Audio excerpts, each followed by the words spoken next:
자, 제목을 따라 해보겠습니다. 진리와 자유. 말씀에 은혜 받으시기를 축복합니다.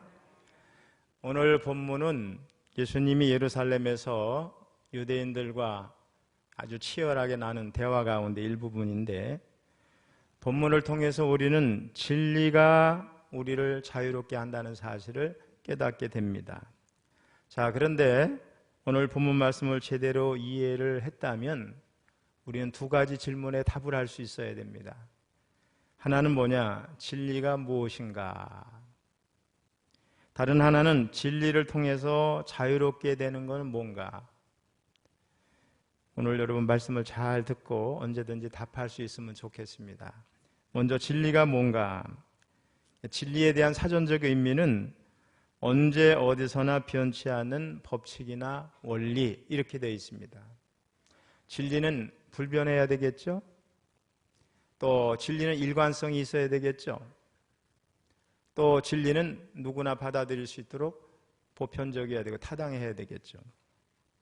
자, 그런데 본문에서 말씀하는 진리는 과학이나 철학적, 물리학적, 생물학적인 진리가 아니라 바로 인격적인 진리입니다. 기독교는 진리의 종교입니다. 그러기에 하나님의 독생자이며 인류의 구원자로 이 세상에 오신 예수님이 죄와 사망의 권세 아래 살아간 인류를 향해서 오늘 본문에 보면 유명한 말씀을 우리에게 주십니다. 우리 32절 한번 읽어보겠습니다. 시작. 진리를 알지니 진리가 너희를 자유롭게 하리라. 여기서 안다는 말이 있죠. 히브리어로는 야다 그래요. 이 안다는 말은 단순히 지식을 아는 게 아니에요. 지식적인 표현이 아니고 관계적인 표현이에요. 진리를 안다고 하는 것은 진리와 깊은 관계를 맺는 것을 말씀하는 겁니다. 그러니까 관계적인 알미고 또 경험적인 알미라고 이렇게 말할 수 있겠습니다. 요한복음 14장 20절 말씀을 보면 이 안다고 하는 이 단어, 관계적인 의미를 우리에게 잘 보여주고 있어요. 우리 같이 한번 읽어보겠습니다. 시작. 그날에는 내가 아버지 안에, 너희가 내 안에, 내가 너희 안에 있는 것을 너희가 알리라. 우리 기독교는 삼위일체 하나님을 믿잖아요. 성부 하나님, 성자 하나님, 성령 하나님. 이 성부 하나님, 성자 하나님, 성령 하나님 사이에 교제에 막힘이 없으세요. 그러면서도 엄연한 독립된 인격이세요. 이 관계 속에 불편함이 없고 막힘도 없고, 그렇죠? 서로 그러면서도 하나는 아니면서도 독립된 인격이면서도 서로 질서가 있고 그래요. 자, 그러면 기독교의 진리, 예수님이 말씀하시는 진리가 뭔가? 제가 오늘 처음 교회에 오신 분들을 생각하면서 말씀을 전하지만은 우리 모두에게 아주 명확하게 전해지는 말씀일 거예요. 분명히 알았으면 좋겠어요. 우리 기독교에서 말하는 진리는 크게 세 가지입니다. 첫째로 따라해보세요. 예수님이 진리다. 우리 헬라 성경에서는 예수님이 말씀하신 이 진리를 알레데이아, 헬라어로 그렇게 표현하는데, 예수님은 이 알레데이아를 예수님 자신의 신분과 사역에 일치시켜서 말씀을 하셨습니다. 우리 유명한 말씀이죠. 요한복음 14장 6절을 읽어보겠습니다. 시작. 예수께서 이르시되 내가 곧 길이요 진리요 생명이니 나로 말미암지 않고는 아버지께로 올 자가 없느니라. 이 말씀에 의하면 진리는 바로 예수님 자신입니다. 예수님만이 참 생명의 길이요 구원의 길이요 믿는 자들이 복을 받는 길인 줄로 믿습니다. 예수님은 하나님이세요. 즉 성자 하나님이세요. 성부 하나님은 태초에 성자 하나님과 더불어 천지를 창조하셨어요. 그래서 천지에 있는 모든 물리적, 과학적, 자연적 법칙과 진리들을 창조하신 진리의 근본이 되십니다. 아울러 우리 진리이신 예수님은 하나님께로 가는 유일한 길이 되셔요. 그래서 예수님은 나로 말미암지 않고는 아버지께로 올 자가 없느니라 이렇게 말씀하셨어요. 자, 진리가 뭐예요? 첫 번째, 예수님이 진리예요. 두 번째로 진리가 뭐냐? 따라해보세요. 하나님의 말씀이 진리다. 자, 요한복음 17장 17절 말씀 읽어보겠습니다. 시작. 그들을 진리로 거룩하게 하옵소서. 아버지의 말씀은 진리니이다. 예수님이 말씀하셨어요. 아버지 하나님의 말씀이 뭐예요? 곧 진리입니다. 자, 첫 번째 진리가 뭐예요? 예수님이에요. 두 번째 하나님의 말씀이에요. 자, 세 번째 따라보세요. 복음이 진리다. 갈라디아서 2장 14절 읽어봅니다. 시작. 그러므로 나는 그들이 복음의 진리를 따라 바르게 행하지 아니함을 보고, 그만 여기까지 읽어도 돼요. 복음의 진리, 복음이 진리입니다. 자, 예수님이 우리에게 말씀하신 복음이 진리입니다. 그런데 예수님의 사역도 진리예요. 예수님이 우리에게 행하신 구원 사건도 진리예요. 그렇죠? 복음이니까. 우리가 복음을 얘기할 때는 예수님이 우리를 사랑하셔서 이 땅에 오셨고 우리 대 십자가를 지셨고 장사 지낸 바 되셨다가 사흘 만에 부활하셨고, 이 모든 일이 복음 안에 들어가는 내용이잖아요. 그러니까 뭐예요? 예수님이 말씀하신 것도 복음이지만 그분의 사역도 복음이고 그분의 행하신 구원 사건도 복음이에요. 자, 세 가지를 말씀드렸어요. 진리가 뭔가? 제일 첫째, 예수님이 진리예요. 하나님의 말씀이 진리예요. 복음이 진리입니다. 자, 그런데 예수님은 우리가 진리를 알 때 자유하게 된다 말씀을 하셨어요. 특별히 예수님은 자신이 우리를 자유롭게 할 때 우리가 자유하게 된다고 말씀을 합니다. 우리 36절을 읽어보겠습니다. 시작. 그러므로 아들이 너희를 자유롭게 하면 너희가 참으로 자유로우리라. 자, 그러면 우리가 진리를 통해서 자유롭게 되는 게 뭘까? 제가 이 물음에 대한 답을 해보니까 너무 많아요. 다양하게 표현할 수 있어요. 그런데 제가 여기서 중요한 핵심적인 세 가지를 정리해서 말씀을 드리려고 그래요. 첫째 뭐냐? 따라해보세요. 죄로부터의 자유. 우리 경부고속도로를 차를 타고 막 운전을 하다 이렇게 달리다 보면 천안 쪽에 가면 대학들이 쭉 고속도로 상에 이렇게 놓여 있는데, 어느 대학 건물에 진리를 알지니 진리가 너희를 자유롭게 하리라, 이 말씀이 크게 쫙 건물에 붙어 있어요. 자, 이 말씀은 기독교인뿐만 아니라 예수를 안 믿는 사람들도 굉장히 좋아해요. 특별히 여러분 대학마다 교훈을 보면 진리가 많이 들어가고 자유라는 말이 많이 들어가요. 그걸 표어로 많이 삼고 있어요. 그런데 성경에서 말씀하는 진리를 제대로 알고 있는 사람은 별로 없습니다. 또 분명히 말씀드리지만은 예수를 안 믿는 사람들이 진리에 대해서 제대로 이해한다는 건 거의 불가능해요. 예수님 당시 유대인들도 마찬가지로 자유에 대해서 오해를 했어요. 그래서 예수님이 진리를 알지니 진리가 너희를 자유롭게 하리라 말씀하니까 유대인들이 어떻게 반응했는지 오늘 33절에 나오고 있어요. 한번 읽어봅니다. 시작. 그들이 대답하되 우리가 아브라함의 자손이라 남의 종이 된 적이 없거늘 어찌하여 우리가 자유롭게 되리라 하느냐. 자, 이것을 유대인들이 자유를 어떻게 생각하는 거냐? 자유를 정치적으로 생각했어요. 그래서 우리가 모두 아브라함의 자손으로 다른 사람들에게 종이 된 적이 없는데 어째서 우리가 자유롭게 되리라고 말하느냐, 이렇게 반문을 합니다. 근데 여러분 유대인들의 역사를 보면 다른 민족에게 종됐던 적이 많잖아요. 이 말도 틀린 말이기도 하지만은 사실은 자유에 대해서 바로 이해를 하지 못하고 있는 거죠. 그러면 과연 예수님이 진리가 자유롭게 하리라고 하셨을 때 정치적인 자유를 말씀하셨는가? 그렇지 않습니다. 예수님이 생각하는 자유와 유대인들이 생각하는 자유가 달랐어요. 자유에 대해서 동상이몽이었어요. 예수님이 말씀하신 자유가 뭘까? 34절을 한번 읽어봅니다. 시작. 예수께서 대답하시되 진실로 진실로 너희에게 이르노니 죄를 범하는 자마다 죄의 종이라. 여기 보면 예수님이 말씀하시는 종은 단순히 정치적인 종이 아니에요. 예수님이 말씀하시는 종은 1차적으로 죄의 종입니다. 그래서 죄를 범하는 자마다 죄의 종이라 이렇게 말씀했어요. 자, 그렇다면 이 말씀을 통해서 알게 되는 게 뭐냐?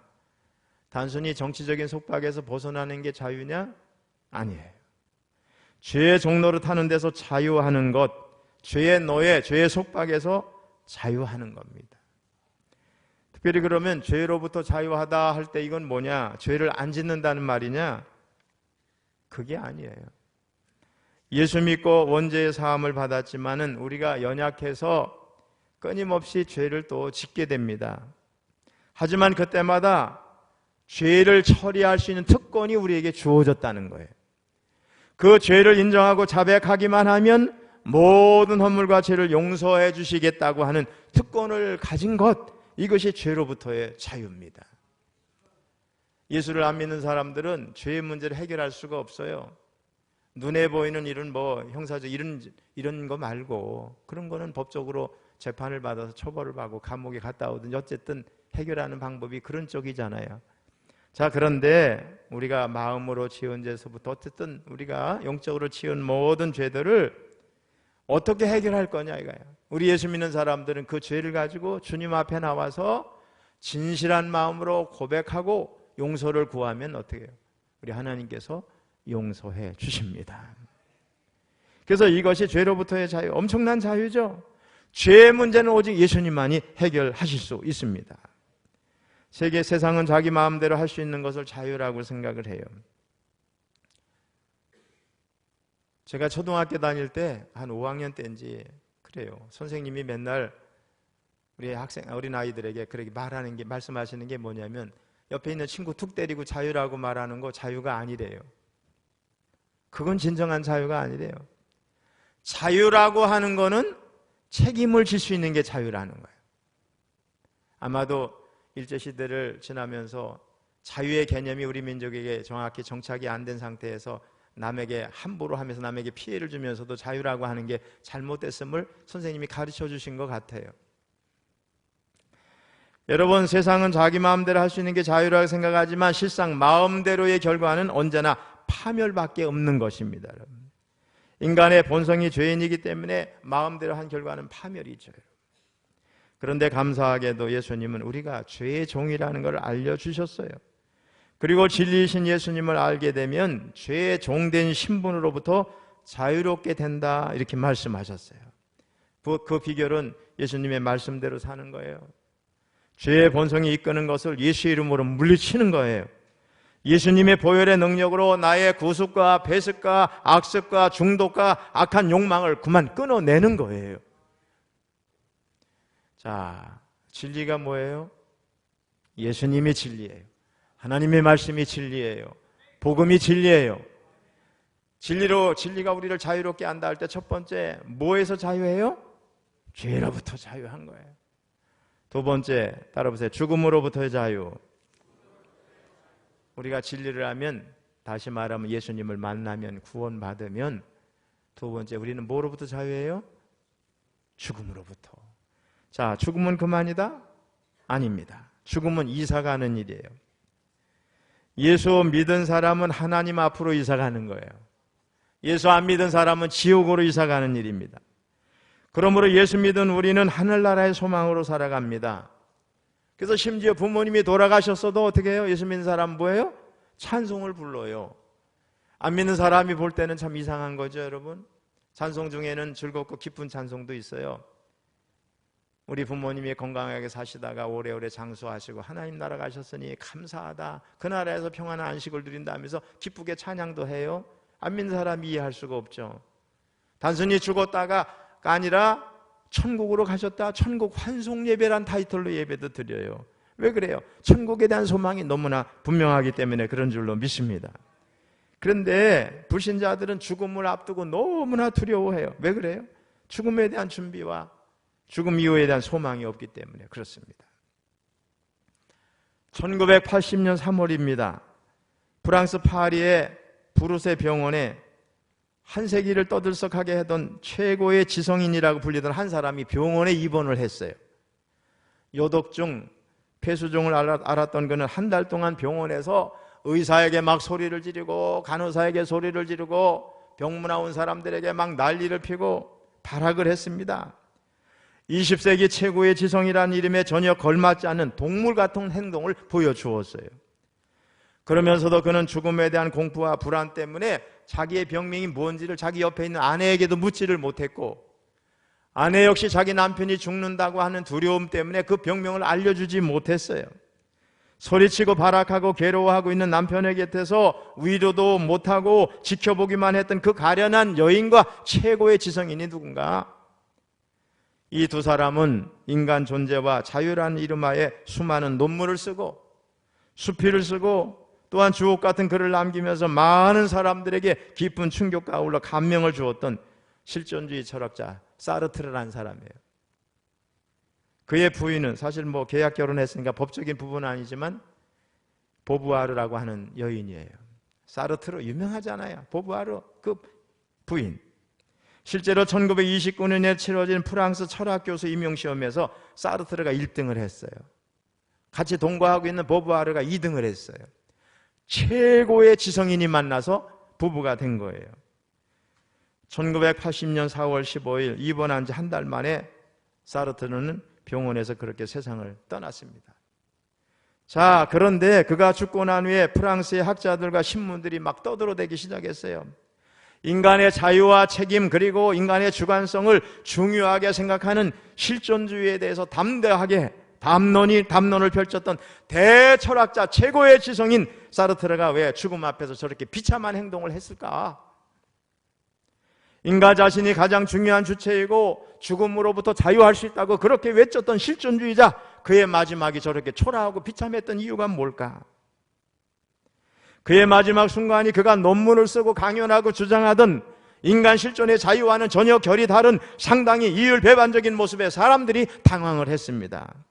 과연 그가 그토록 주장하던 인간 실존의 참모습은 뭘까? 회의론들이 막 여기저기서 일어났어요. 그때 한 무명의 독자가 사르트르의 비참한 죽음에 대해서 쓴 글을 신문사의 독자 투고란에 올렸어요. 신문의 독자 투고란에 실린 글의 요지는 이런 겁니다. 사르트르의 말로가 그렇게도 비참했던 이유는 사르트르에게는 돌아갈 본향이 없었기 때문입니다. 이 평범하고 이름도 없는 독자는 정확하게 사르트르의 비참한 죽음을 짚어낸 거죠. 한 지방신문 기사에는 그의 모습을 심판의 하나님을 만난다는 사실이 사르트르를 공포로 몰아넣어 그로 죽음을 그토록 거부하게 했다, 이렇게 썼어요. 반면에 사르트르의 죽음과 180도 다른 죽음을 우리가 볼 수가 있어요. 1940년대 미국 연방 상원의 채플린이었던 분이에요. 의회에 있는 교회에서 예배를 인도하고 설교했던 목사님이죠. 워싱턴 DC에 있는 뉴욕 스트리트 장로교회 담임 목사였던 피터 마샬 목사님은 세상을 떠날 때 눈물을 흘리는 자기 아내에게 빙그레 웃으면서 이렇게 말을 했어요. 여보, 우리 천국에서 다시 만나요. 제가 춘천에 있을 때 우리 황영하 권사님이라고 우리 여기 이경선 장님도 잘 아세요. 지금도 살아계시니까 거의 100세 가까이 되시지 않았을까 싶어요. 일제시대 때 일제가 아니라 아마 해방후겠죠. 우리 김대중 그 국회의원 인제 살 때 그때 이제 경호원처럼 따라다니는 경찰관이셨어요. 그 부인의 권사님이신데 암으로 돌아가셨는데 제가 장례를 얼마나 많이 치렀겠어요. 지금까지. 처음에는 염할 때 다 들어갔지만 이제는 잘 안 들어가요. 그 권사님이 돌아가시려고 막 그런 데 들어갔는데 제가 이제 이렇게 손을 잡고 권사님 하나님 나라 가셨는데 평안히 가세요. 그때 씩 웃으면서 눈을 감으셨는데 돌아가신 거야. 얼굴이 너무너무 환하게 웃는 모습이었어요. 제가 눈을 이렇게 감겨드리면서 눈물이 막 쏟아지는 거야. 예수 믿는 사람의 마지막은 이런 모습이구나. 어쨌든 피터 마샬 목사님의 아내 캐더리는 남편 피터 목사가 갑작스런 병으로 죽은 다음에 남편의 길지 않았던 이 땅에서 삶을 A Man Called Peter, 피터라고 불리운 사나이란 제목으로 전기를 펴냈어요. 이 책은 영화 연극으로도 만들어졌고 오스카 영화상의 각본상 후보로도 선정이 됐습니다. 피터라고 불리던 사나이 마샬 목사님은 사랑하는 아내 캐더린을 저 천국에 가서 먼저 기다리는 마음으로 본향으로 평안하게 떠난 줄로 믿습니다. 사람들은 죽음 이후에 대해서 관심들이 많아요. 왜 그래요? 아무도 가본 사람이 없잖아요. 가보지 않은 길이에요. 그러나 가끔씩 그 길을 갔다가 기적적으로 다시 살아온 사람들의 경험담을 우리가 듣기도 합니다. 자, 예수님을 알지 못하는 사람들은 죽음 이후에 영원히 갈 곳을 어두운 곳이라고 생각을 합니다. 그래서 어두울 명자를 써서 지옥을 명부 그래요. 근데 더 웃기는 게 있어요. 예수 안 믿는 사람들이 인사할 때 뭐래? 유가족에게 고인의 명복을 빕니다. 이 말은 무슨 말인지 아세요? 지옥에서 행복하기를 바랍니다. 아이러니한 말이고 얼토당토하는 말이에요. 세상 사람들은 이렇게 말해요. 영원한 안식을 누리소서. 아니 죽어가지고 무슨 뭐 다 끝났다고 생각하면서 무슨 안식을 누리고 마치 어디 좋은 별장에 가 있는 것처럼 표현하고 명복을 빕니다. 지옥에서 행복하기를 바랍니다. 이게 예수 안 믿는 사람들의 인사법이에요, 여러분. 때로는 그 죽은 영혼이 갈 곳이 없어서 뭐 어디를 맴돌아요? 구천을 맴돈다. 또 구천은 끝도 없는 한우를 의미하는 거예요. 돌아갈 본향이 없는 예수 안 믿는 사람들은 죽음으로 끝이고 죽음을 그냥 영원한 그냥 구천을 떠돈다든가 뭐 어두운 장소에 가서 있는 거 그렇게 생각하는 거예요. 그러나 예수님을 구원자로 영접한 사람들은 죽어서 어두운 곳에 가지 아니하고 끝없는 구천을 맴돌 필요도 없는 줄로 믿습니다. 가야 할 곳, 돌아갈 본향이 분명히 있기 때문에 그렇습니다. 예수 믿는 사람들은 어두운 지옥에 안 갑니다. 불타오르는 불못에도 들어가지 않습니다. 해보다 더 밝은 하늘나라 천국으로 가게 될 줄로 믿습니다. 떠나온 곳 본향으로 돌아가는 사람들은 정녕 행복한 사람들이에요. 그들은 본향을 향해서 떠나면서 웃으면서 갑니다. 평안하게 갑니다. 그래서 돌아갈 본향이 없는 사르트르는 짐승처럼 울부짖다가 지옥으로 갔지만 본향으로 돌아갈 것을 분명히 알고 있던 피터라고 하는 사나이 월터 목사님은 평안히 웃으면서 여보 우리 다시 천국에서 만납시다. 이렇게 천국으로 간 줄로 믿습니다. 우리 요한복음 14장 1절로 3절을 같이 읽어보겠습니다. 시작. 너희는 마음에 근심하지 말라. 하나님을 믿으니 또 나를 믿으라. 내 아버지 집에 거할 곳이 많도다. 그렇지 않으면 너에게 일렀으리라. 내가 너희를 위하여 거처를 예비하러 가노니 가서 너희를 위하여 거처를 예비하면 내가 다시 와서 너희를 내게로 영접하여 나 있는 곳에 너희도 있게 하리라. 아멘. 이 말씀은 예수님이 십자가를 지을 것을 말씀하시니까 제자들이 막 두려워서 불안해할 때 저 천국에 대한 소망을 말씀하신 거예요. 자, 진리가 뭐예요? 예수님이 진리예요. 하나님의 말씀이 진리예요. 복음이 진리예요. 진리는 자유롭게 하는 게 여러 가지지만 그 중에서 제일 먼저 뭐예요? 죄로부터 자유하게, 죽음으로부터 자유하게, 마지막으로 따라해보세요. 마귀로부터 자유한다. 성경은 영적으로 두 종류의 사람이 있다고 분명히 말씀해요. 제 말이 아니라 성경의 말씀이에요. 마귀의 자녀와 하나님의 자녀입니다. 요한일서 3장 10절 읽어보겠습니다. 시작. 이러므로 하나님의 자녀들과 마귀의 자녀들이 드러나나니 무릇 의를 행하지 아니하는 자나 또는 그 형제를 사랑하지 아니하는 자는 하나님께 속하지 아니하니라. 아멘. 여러분, 제가 보니까 마귀의 자녀와 하나님의 자녀가 이 땅에 공존하고 있어요. 분명해요. 너무 분명해요.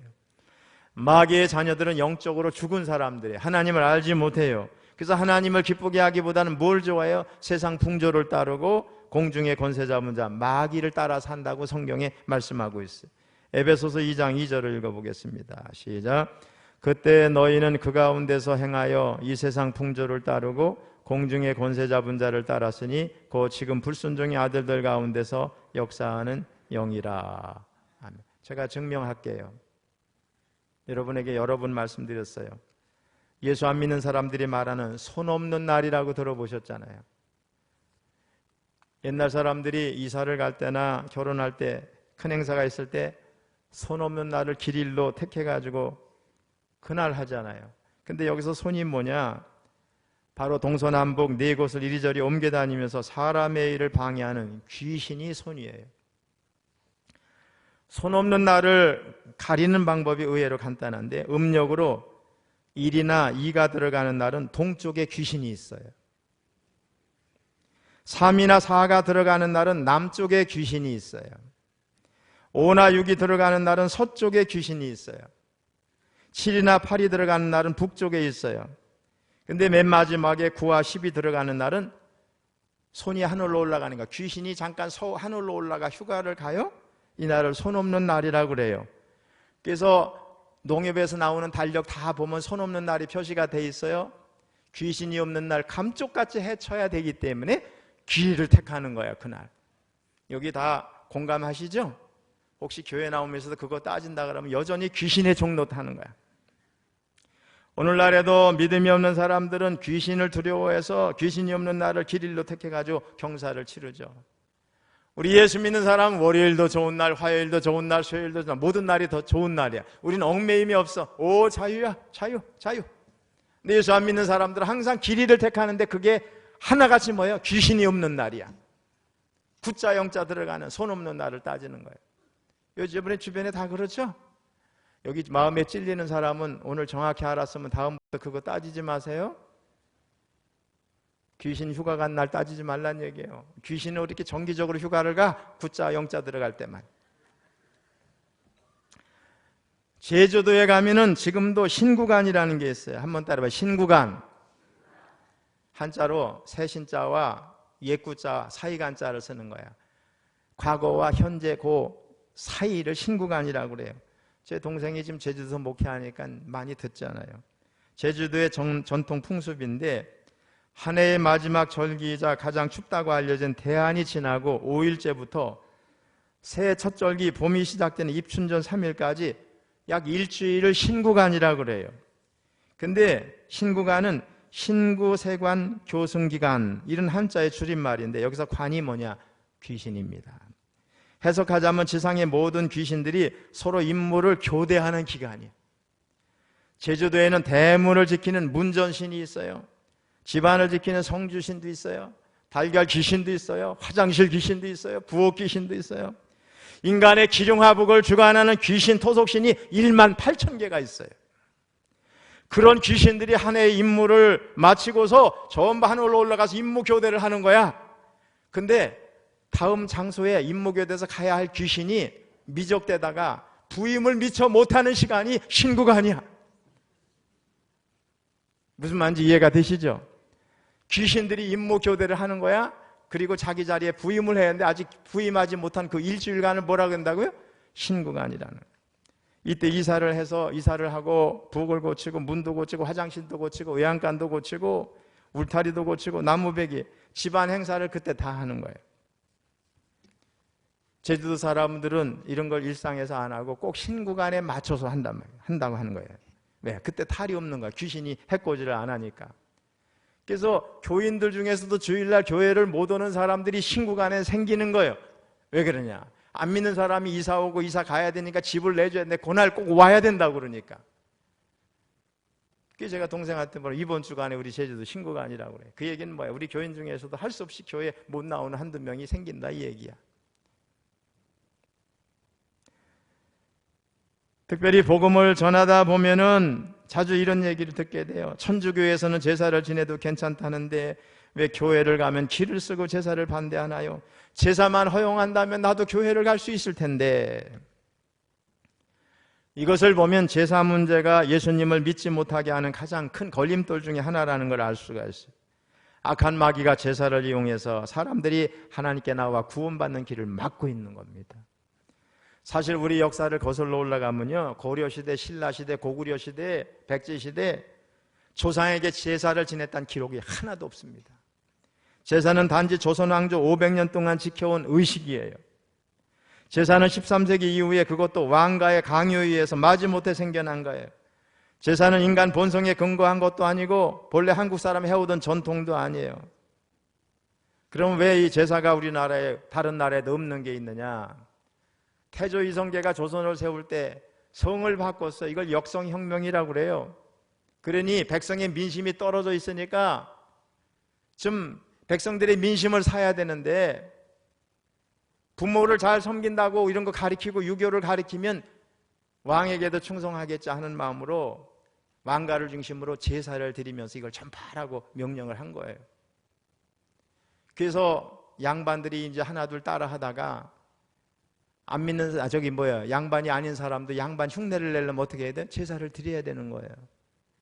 또 제사를 자주 많이 드릴수록 귀한 양반이란 사람들이 생각을 갖게 되니까 제사를 많이 드리는 거예요. 그러다 보니까 제사 문화가 온 사람들에게 다 퍼진 거예요.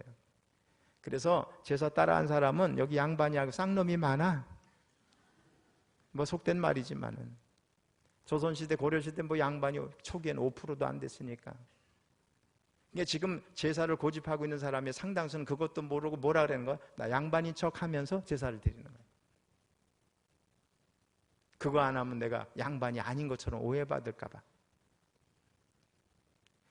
오늘날 안타깝게도 제사를 지내는 사람들은 돌아가신 부모님을 잘 모시면 자손이 복을 받고 잘못 모시면 화를 당한다는 강박관념을 가지고 있어요.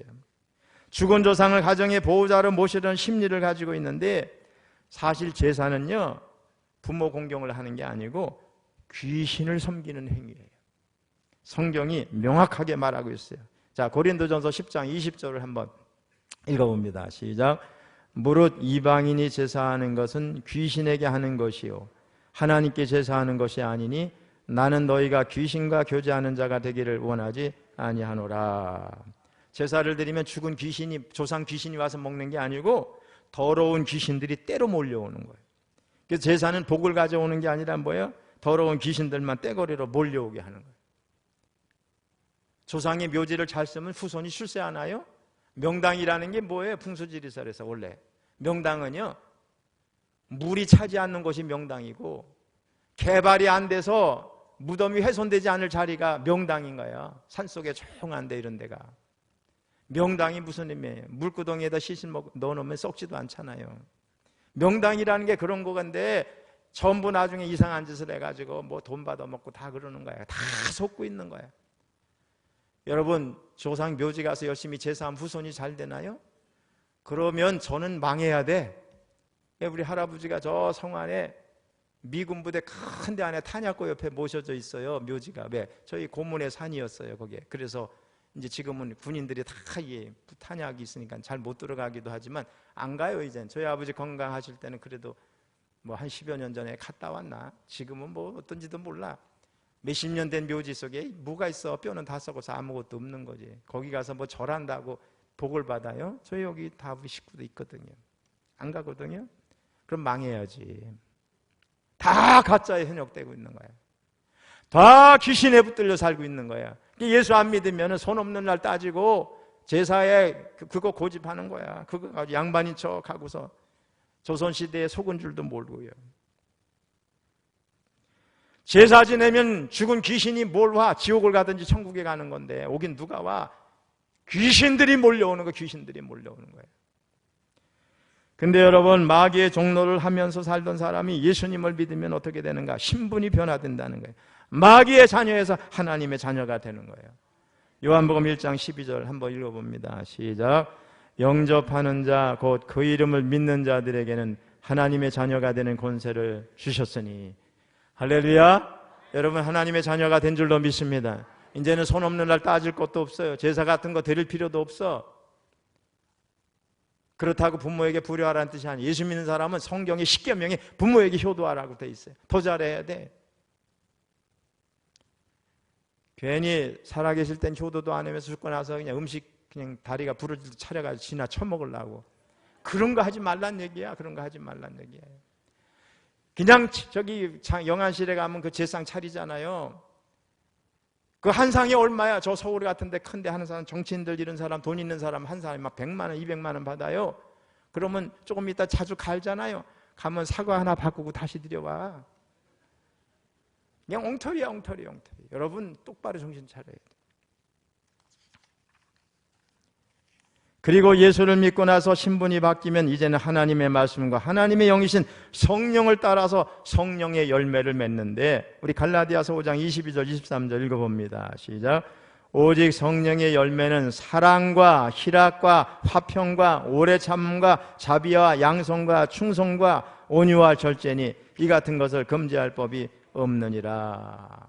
하나님의 자녀가 돼서 성령으로 살면 사랑하고 기뻐하고 참고 자비를 베풀고 선을 베풀고 충성하고 온유해지고 절제할 줄 아는 이런 열매들이 맺어진다는 거예요.